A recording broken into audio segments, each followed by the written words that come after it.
परमेश्वर ने इजरायलियों को जब लाल समुद्र पार करवाया तब जंगल में सीनै नामक पर्वत के आगे इजरायलियों ने छावनी डाली।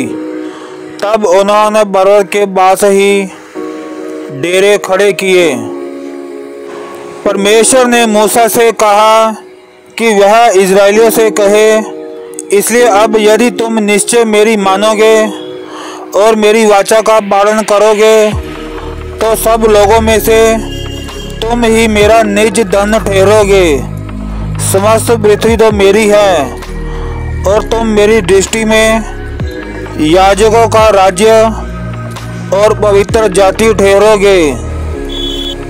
तीसरे दिन तक वह अपने आप को आत्मिक रूप से तैयार करे।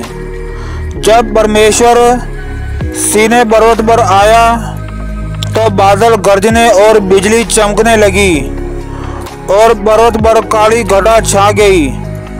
फिर नरसिंगे का बड़ा भारी शब्द हुआ। केवल मूसा को पर्वत के ऊपर जाने के लिए अनुमति दी गई थी।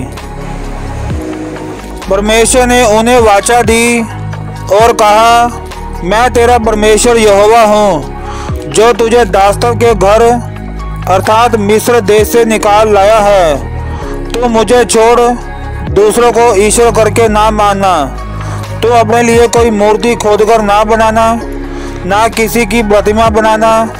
तू उनकी उपासना ना करना, क्योंकि मैं तेरा परमेश्वर यहोवा जलन रखने वाला परमेश्वर हूँ। तू अपने परमेश्वर का नाम व्यर्थ ना लेना। तू सब्त के दिन को पवित्र मानने के लिए स्मरण रखना। 6 दिन तो तू परिश्रम करके अपना सब कामकाज करना, परंतु 7वां दिन तेरे परमेश्वर यहोवा के लिए विश्राम दिन है।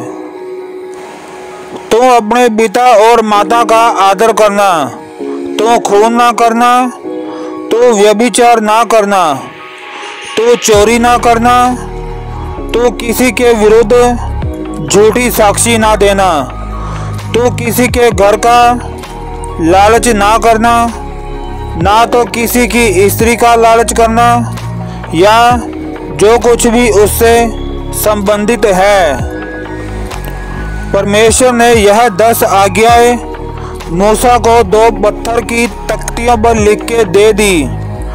परमेश्वर ने और भी बहुत से नियमों व सिद्धांतों का पालन करने के लिए कहा।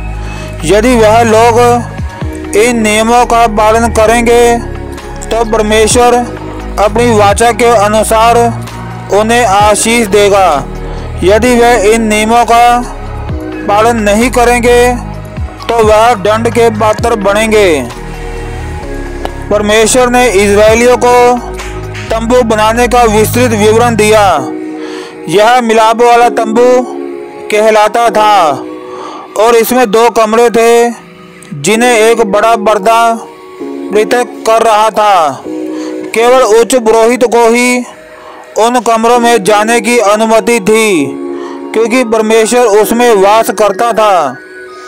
जो कोई भी परमेश्वर के नियमों का उल्लंघन करता है वह मिलाप वाले तंबू के सामने वेदी पर परमेश्वर के लिए पशु का बलिदान चढ़ाएगा। एक पुरोहित ने पशु को मारकर उसे वेदी पर जला दिया। उस पशु का लहू जिसका बलिदान चढ़ाया गया है पापी मनुष्य के सभी अपराधों को धो देगा परमेश्वर की दृष्टि में। परमेश्वर ने मूसा के भाई हारून और हारून के वंश को याजक पद के लिए चुना। सभी लोगों ने उन नियमों का पालन किया जो परमेश्वर ने उनके लिए दिए थे कि केवल परमेश्वर की उपासना करना और उसके सम्मुख विशेष मनुष्य बनना। परमेश्वर से वाचा बांधने के कुछ ही समय बाद उन्होंने भयंकर अपराध किए। कई दिनों तक मूसा सीनै पर्वत के ऊपर परमेश्वर से बात करता रहा। लोग मूसा के वापस आने का इंतजार करते हुए थक गए। लोग हारून के पास सोना ले आए और बोले कि हमारे लिए देवता बना। हारून ने सोने से एक बछड़े के आकार की मूर्ति बना दी। लोग उस मूर्ति की उपासना करने लगे और उसके लिए बलिदान चढ़ाने लगे। परमेश्वर उनसे बहुत क्रोधित हुआ और उनके पापों के कारण उन्हें भस्म करने की योजना बनाई। मूसा ने परमेश्वर से प्रार्थना की और परमेश्वर ने उसकी प्रार्थना को ग्रहण किया और उन्हें नष्ट नहीं किया। जब मूसा पहाड़ से नीचे उतर आया और उसने उस देवता को देखा तो उसका क्रोध भड़क उठा और उसने तख्तियों को अपने हाथों से पर्वत के नीचे पटक कर तोड़ डाला, क्योंकि वह परमेश्वर की 10 आज्ञाओं के विरुद्ध था। तब उसने उनके बनाए हुए बछड़े को लेकर आग में डाल के फूंक दिया और पीसकर चूर चूर कर डाला और जल के ऊपर फेंक दिया और इजरायलियों को उसे पिलवा दिया। परमेश्वर ने उन पर बड़ी विपत्ति डाली, जिनके कारण बहुत से लोग मर गए।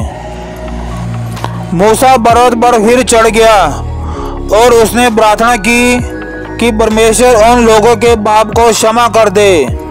परमेश्वर ने मूसा की प्रार्थना सुनी और उन्हें क्षमा किया। तब मूसा ने पहली तख्तियों के समान 2 और तख्तियां गढ़ी, क्योंकि पहली उसने तोड़ डाली थी। तब परमेश्वर ने इजरायलियों को सीने पर्वत से वाचा की भूमि पर भेजा। आमीन। हमारे प्यारे स्वर्गीय पिता परमेश्वर जी और उनके प्यारे पुत्र प्रभु यीशु मसीह जी, इन वचनों के द्वारा आप सभी को बहुतायत से आशीष दे।